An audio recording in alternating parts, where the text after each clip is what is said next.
दोस्तों, एक पाप सीताजी ने भी किया था जिसका परिणाम उनको प्रभु श्री राम से दूर रहकर भुगतना पड़ा था। दोस्तों, सभी जानते हैं आदमी जैसा कर्म करेगा उसे वैसा ही फल मिलेगा।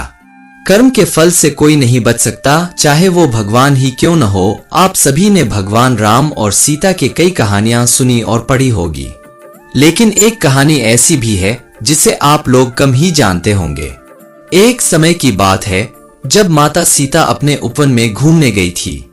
वह कई देर तक फूलों को देखती रही, फिर आकाश को निहारा। तभी देखा कि तोते का एक खूबसूरत जोड़ा एक पेड़ पर आकर बैठ गया। तोता और तोती ने पेड़ पर बैठते ही बातें करना शुरू दी। तोती बोली, क्या आपको पता है स्वामी कि अयोध्या में श्री राम जी का जन्म हो चुका है? यही वो श्री राम जी है जिनका विवाह सीता माता से संपन्न होगा। तोता ने उत्तर दिया, हाँ, पता है कि रामचंद्र जी का विवाह सीता माता से होगा। यही रामचंद्र इस धरती पर 11,000 वर्ष तक राज भी करेंगे। सीता जी के पिता राजा जनक स्वयंवर रचाएंगे। इस स्वयंवर में खूब सारे राजा महाराजा दूर दूर से आएंगे। वह सभी राजा जनक द्वारा रखे गए धनुष को तोड़ने में असमर्थ होंगे।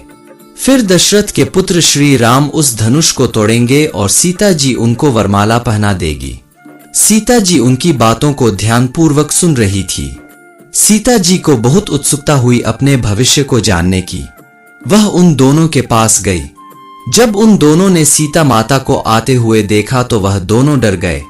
वह डर के मारे उड़ने को तैयार ही थे कि तभी अचानक सीता जी ने उन दोनों को रोक लिया।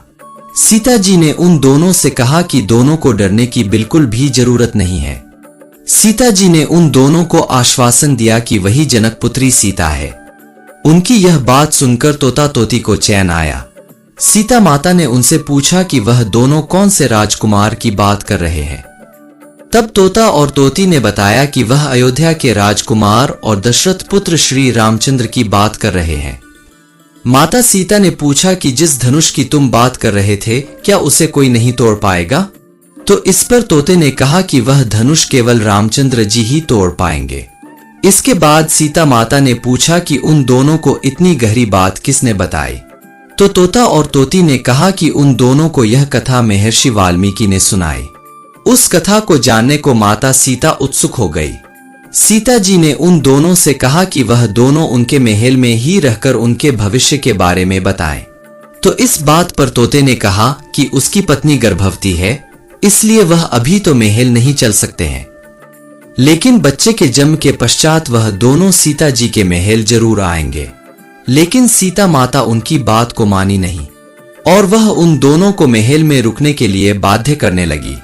जब वह दोनों सीता जी की बात नहीं माने तो सीता माता ने उस तोती को कसकर पकड़ लिया। तोती ने कहा कि कृपा करके सीता जी उसे छोड़ दे। तोते ने भी बहुत गुहार लगाई पर सीता जी नहीं मानी।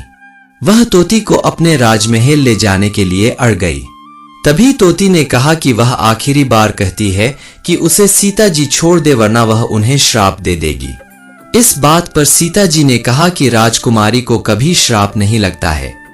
इस बात पर अंत में तोती ने श्राप दे ही दिया।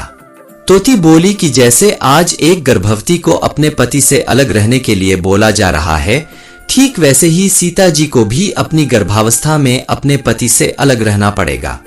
श्राप देने के तुरंत ही बाद में उस तोती ने दम तोड़ दिया। तोते को अपनी पत्नी का बिछुड़न सहन नहीं हुआ।